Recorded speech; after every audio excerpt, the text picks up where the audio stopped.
ಮಂಡ್ಯದಲ್ಲಿ ಬಿಜೆಪಿಯಿಂದ ಮಂತ್ರಾಕ್ಷತೆ ವಿತರಣೆಯಾಗಿದೆ. ಕಾಂಗ್ರೆಸ್ ಮಾಜಿ ಸಚಿವರ ಮನೆಗೆ ತೆರಳಿ ವಿತರಣೆ ಮಾಡಿದ್ದಾರೆ.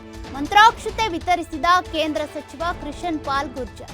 ಕೇಂದ್ರ ಸಚಿವರಿಂದ ಮಂತ್ರಾಕ್ಷತೆ ಸ್ವೀಕರಿಸಿದ್ದಾರೆ ಮಾಜಿ ಸಚಿವ ಆತ್ಮಾನಂದ.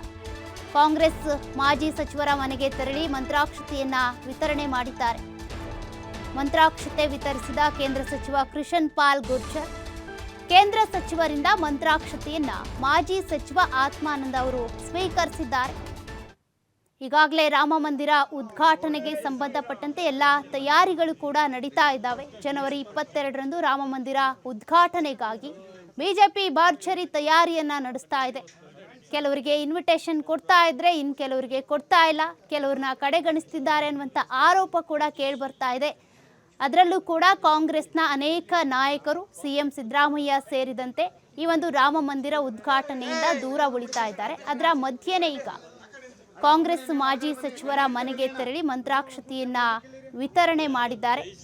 ಕೇಂದ್ರ ಸಚಿವ ಕೃಷನ್ ಪಾಲ್ ಗುರ್ಜರ್, ಮಾಜಿ ಸಚಿವ ಆತ್ಮಾನಂದರು ಈ ಮಂತ್ರಾಕ್ಷತೆಯನ್ನ ಸ್ವೀಕಾರ ಮಾಡಿ ಈ ಒಂದು ರಾಮ ಮಂದಿರ ಉದ್ಘಾಟನೆಗೆ ಬರ್ತೀವಿ ಅಂತ ಒಂದಷ್ಟು ಮಾತುಕತೆಯನ್ನು ಕೂಡ ಇಬ್ಬರು ನಡೆಸಿದ್ದಾರೆ. ಕಾಂಗ್ರೆಸ್ನ ಮಾಜಿ ಸಚಿವರ ಮನೆಗೆ ತೆರಳಿ ವಿತರಣೆ ಮಾಡಿದ್ದಾರೆ. ಮಂತ್ರಾಕ್ಷತೆ ಒಂದಷ್ಟು ಜನರು ಹೇಳ್ತಾರೆ ನಮಗೆ ಕೊಡ್ತಾ ಇಲ್ಲ, ಆಮಂತ್ರಣ ಇಲ್ಲ, ಕಾಂಗ್ರೆಸ್ ಅವ್ರನ್ನ ದೂರ ಇಡ್ಲಾಗ್ತಾ ಇದೆ ಅಂತ. ಅದರಲ್ಲೂ ಕೂಡ ಈಗ ಸೋನಿಯಾ ಗಾಂಧಿ, ಎಐಸಿಸಿ ಅಧ್ಯಕ್ಷ ಮಲ್ಲಿಕಾರ್ಜುನ್ ಖರ್ಗೆ ಸೇರಿದಂತೆ ಈ ಒಂದು ರಾಮ ಮಂದಿರ ಉದ್ಘಾಟನೆಯಿಂದ ನಾವು ದೂರ ಉಳಿತೀವಿ, ಅಂತರ ಕಾಯ್ದುಕೊಳ್ತೀವಿ. ಕಾರಣ ಬಿಜೆಪಿಯವರು ಮಾಡ್ತಾ ಇರೋದು ಇದು ಧಾರ್ಮಿಕ ಕಾರ್ಯವಲ್ಲ, ರಾಜಕೀಯ ಕಾರ್ಯಕ್ರಮ. ಹಾಗಾಗಿ ನಾವು ಈ ಕಾರ್ಯಕ್ರಮದಿಂದ ದೂರ ಉಳಿತೀವಿ ಅಂತ. ಅದ್ರ ಮಧ್ಯದಲ್ಲೇ ಬಿಜೆಪಿಯ ನಾಯಕರು ಒಂದಷ್ಟು ಈ ಥರ ಮಂತ್ರಾಕ್ಷತೆ ವಿತರಣೆ ಮಾಡುವಂಥ ಕಾರ್ಯವನ್ನು ಮುಂದುವರಿಸ್ತಾನೆ ಇದ್ದಾರೆ.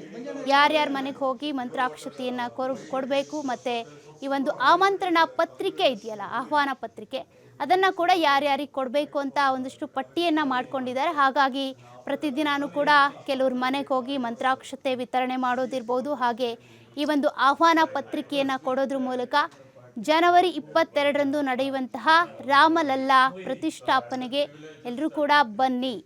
ಈಗಾಗಲೇ ನಿಖಿಲ್ ಕುಮಾರಸ್ವಾಮಿ ಅವ್ರಿಗೂ ಕೂಡ ಕೊಟ್ಟಾಗಿದೆ. ಅನೇಕ ನಾಯಕರನ್ನ, ಘಟಾನುಘಟಿ ನಾಯಕರನ್ನು ಕೂಡ ಕರೆಸುವಂಥ ಕಾರ್ಯಕ್ರಮವನ್ನು ಮಾಡ್ತಿದ್ದಾರೆ. ಅದರಲ್ಲೂ ಕೂಡ ಒಂದು ರೀತಿ ರಾಮ ಮಂದಿರ ಉದ್ಘಾಟನೆ, ರಾಮ ಮಂದಿರಕ್ಕೆ ಆಹ್ವಾನ ನೀಡುವಂಥದ್ದು ಜಟಾಪಟಿ ಆಗಿ ಹೋಗ್ಬಿಟ್ಟಿದೆ. ಬಿಜೆಪಿ ಕಾಂಗ್ರೆಸ್ ನಡುವೆ ಒಂದಷ್ಟು ಜನರಿಗೆ ಆಹ್ವಾನ ಹೋಗಿದೆ.